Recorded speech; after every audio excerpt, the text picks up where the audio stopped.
নিরামিষ আমিষ। নিরামিষ আমিষের কি এরকম কোনো মানে গুণ আছে, খাদ্য গুণ আছে? হ্যাঁ, ওটা তমগুণ পয়দা হয়। এটাই। কিন্তু আবার দেখবে কখনো কখনো তোমার মনই বলে দেবে তোমার ওইটা খেতে ইচ্ছা করছে। হুম, তার মানে কি এটা কিন্তু ভগবানেরই সৃষ্টি। একদম। তা যুদ্ধ তোমার, সে তুমি হারো বা মরো, তোমার যুদ্ধ করতেই হবে। ব্যক্তি জীবনের ক্ষেত্রে হয় যে প্রচুর অপরাধ করে ফেলি আমরা, যেটা আপনি বললেন সেই প্রসঙ্গ ধরেই বলছি।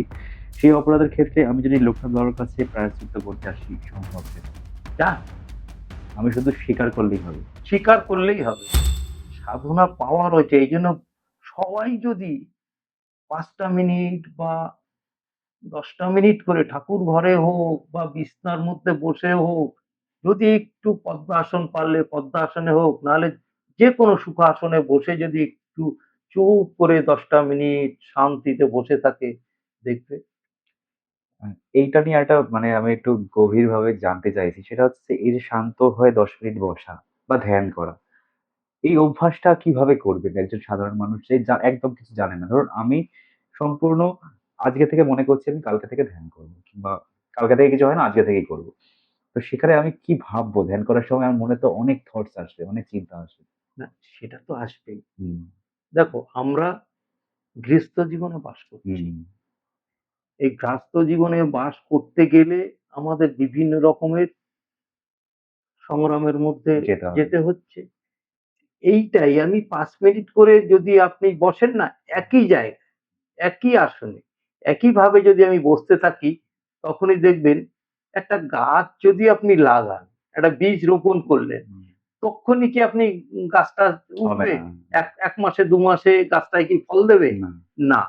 ওইটা আস্তে আস্তে বৃদ্ধি পাবে, ও তখন ফল দেবে। ওকে যত্ন করতে হবে তো। হুম, ওকে একটু জল দিতে হবে, ওকে খোঁচাতে হবে। এই আমাদের সাধন পথেও তাই। যে আমি চুপ করে ধ্যানে ১০ মিনিট বসে রইলাম, হবে না। এটা অভ্যাস। হুম, ওইজন্য বলে না, মানুষ অভ্যাসের দাস। দাস। তো অভ্যাস যদি আমি ওখানটায় ৫ মিনিট, আজকে ৫ মিনিট করলাম, তবে কি সবসময় খেয়াল রাখতে হবে একই স্থানে বসতে হবে। একই স্থানে মানে লোকেশন একই জায়গায়। লোকেশনটা একই জায়গায় আর রাখতে ঠাকুর হবে। ঘরে বসলে ঠাকুর ঘরে ঠাকুর বিছানায় ঘরে, বসে। বিছানায় যদি তুমি বসো, বিছনায় হুম। এইভাবে করে তাইলে একটা জায়গার একটা না মাহাত্ম্য হয়, আচ্ছা, জায়গার একটা ভাইব্রেশন তৈরি হয়। তৈরি হবে। আস্তে হবেই।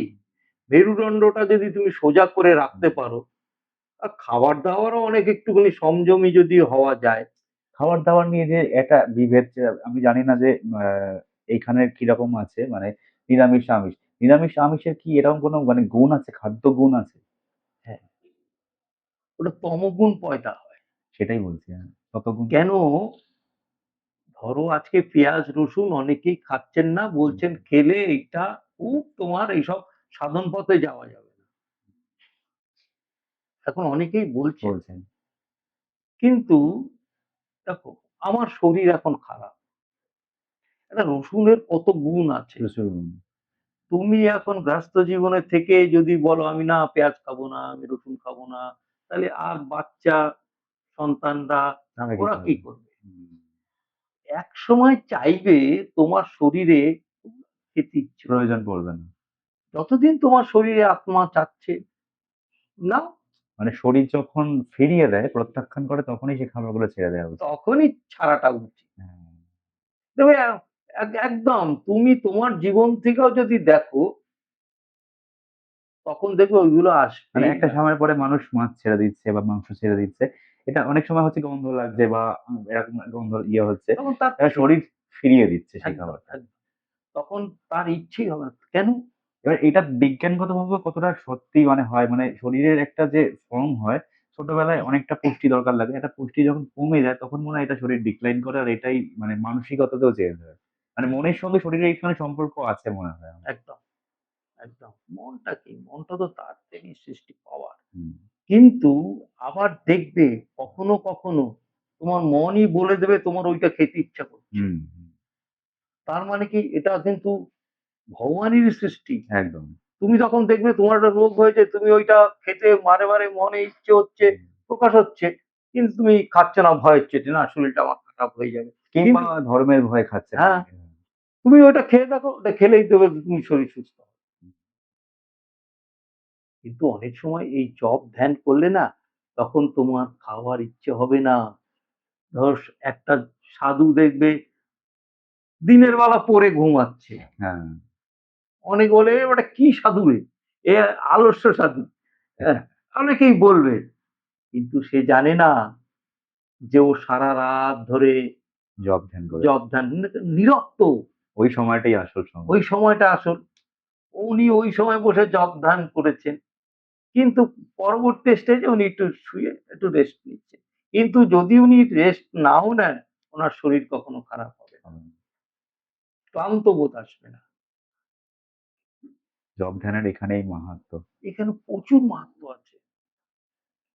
জব করতে, করতে তুমি দেখবে একেকটা তখন এই যে ওই যে আউট চিন্তাগুলো আসে। হ্যাঁ, মানে আমাদের যে একটা আনকন্ট্রোলড থট চলে, এটা মানে অনিয়ন্ত্রিত ভাবনা চিন্তা। এটাই সাধারণ গৃহস্থদের একটা সমস্যা হয়ে যায়। মানে সেইটা যদি জব ধ্যান করা হয় বলে যে সেটাকে একটা নিয়ন্ত্রিত মানে আমার ভাবনাকে আমি নিয়ন্ত্রণ করতে পারবো। এটা সত্যি হয়। গীতাই তো বলেছে হ্যাঁ, যে তোমার শত্রু তুমি, তোমার তোমার চিন্তা। বন্ধু তুমি। আত্মা। তো গীতায় তো বারে, বারে উল্লেখ করেছেন। একদম। তা গীতাও যদি মানুষ আমি তো বলবো সবাই, সবাইকে ছোট একটা বাচ্চা ছেলে বা একটা বড় আমি অনেক, অনেক জায়গায় আমি বলেছি, একটু গীতা পড়ুন না। সহজ কিন্তু। হ্যাঁ, বাংলা আছে, বাংলা ভাষায় রয়েছে। বাংলা ভাষায় দেখবেন সব দেওয়া আছে। কৃষ্ণ এটা অর্জুনকে কোথায় এটা বলেছেন? রণ যুদ্ধের সময়। যুদ্ধের সময়। হ্যাঁ? তো এটা ভাবা যায়? তখন মানুষকে শিক্ষা দিচ্ছে যে, "তুমি যুদ্ধ করো।" হ্যাঁ, কেন? তুমি ক্ষত্রিয়। তোমার ধর্ম। তোমার ধর্ম এটা যুদ্ধ করার। তা যুদ্ধ তোমার সে তুমি হারো বা মরো, তোমার যুদ্ধ করতেই হবে। এই যে আমাদের কথাগুলো যে বলেছে, অপূর্ব কথাগুলো। জীবনের একটা শিক্ষা।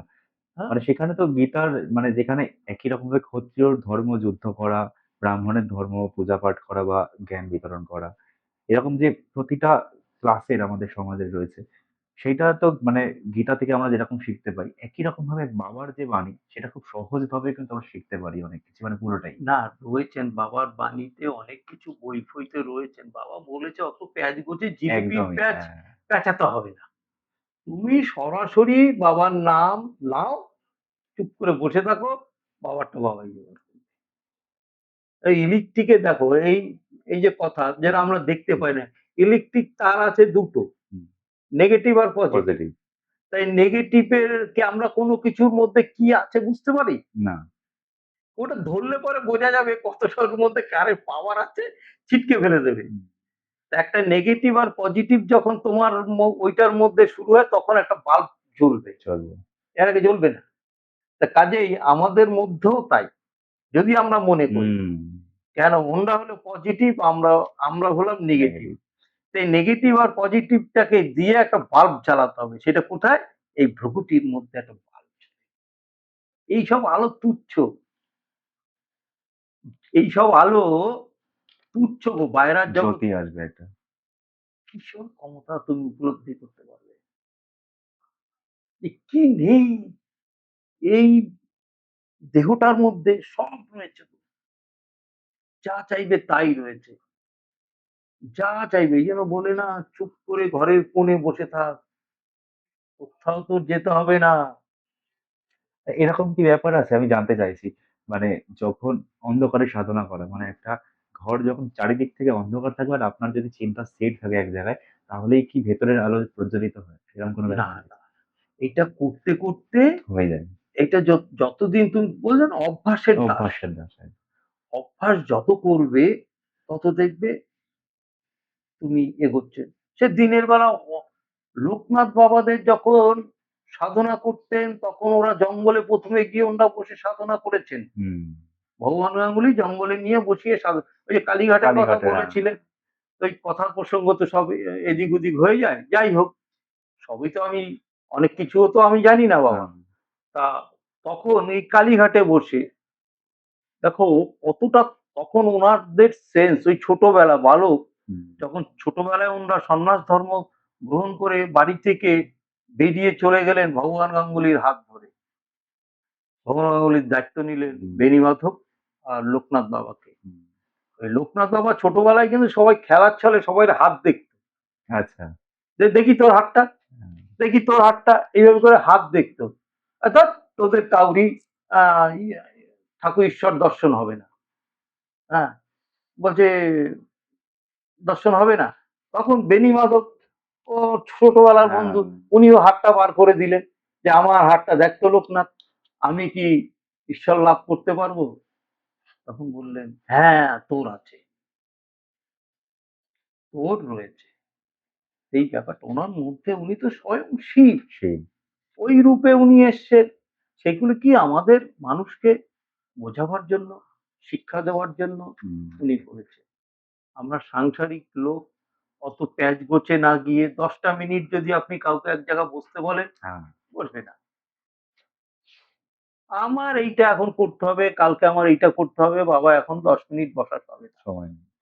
কিন্তু ১০ মিনিট করে যদি সে বসে, তার ব্রেন যে কতটা মানে পরিষ্কার, সচ্ছল আচ্ছা। থাকবে।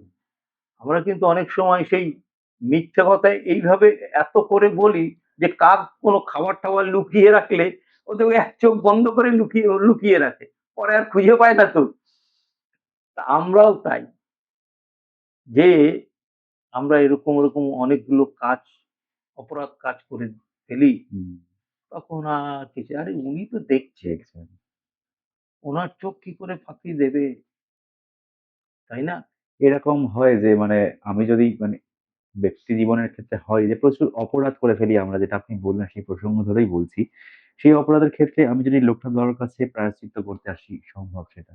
যা আমি শুধু স্বীকার করলেই হবে। স্বীকার করলেই হবে আচ্ছা। যে বাবা আমি অযাচিতভাবে করেছি। এবার আমাকে সঠিক পথ দেখাও। নিশ্চয়ই, নিশ্চয়ই হয়। এটা হবে। কিন্তু মনকে সেইভাবে করতে হবে। মনকে তুমি ওই মানে যে নিজের মনকে নিজে ঠকানো যাবে না। ঠকানো যাবে না। ওয়েট মন মানে আমার একটা ওয়েট হয়। ওই ১ হ্যাঁ, মণ ২ না, না, মণ। না, না। মন মানে হ্যাঁ, হয়। মন মানে একদম মন। ওই ওয়েট নেওয়া চলবে না। ওইটা কি ওয়েট নিয়ে চললাম। হুম। কিন্তু ওইটা করলে চলবে না। মানে জীবন যাপনটাকে আমি এইভাবে রাখতে পারি। হ্যাঁ, দেখো আবার বলেছেন এই মহর্ষি বাল্মীকি মুনি হলেন কিভাবে রত্নাকর দস্যু। হুম। ওই কথায় কথা ওঠে না বাবা? একদম, একদম। সেই রত্নাকর দস্যু কি ছিলেন? রত্নাকর দস্যু। মানুষের কাছ থেকে সব লুণ্ঠন করে, হত্যা করে সবকিছু নিয়ে ওনার সংসারটাকে চালাতেন। হ্যাঁ। কিন্তু যখন উনি নারদ তখন ওনাকে বললেন যে নারদকে বেঁধে ফেলেছেন হুম। যে এই লোকটাকেই ধরেছি। তখন নারদ বলছে, "তুই কি আমাকে মারবি? সবকিছু নিবি লুট করে? এর পাপের ভাগই কে নেবে?" বলে, "কেন? আমার বাবা, মা, আমার সন্তানরা, আমার বউরা সব নেবে।" বলছে, "আগে গিয়ে জিজ্ঞাসা করে আয়।" বলে, "না তুমি পালিয়ে যাবে তার ছল করছো।" বলছে, "না আমাকে ভালো করে বেঁধে রেখে যান এই গাছের গোড়ায়।"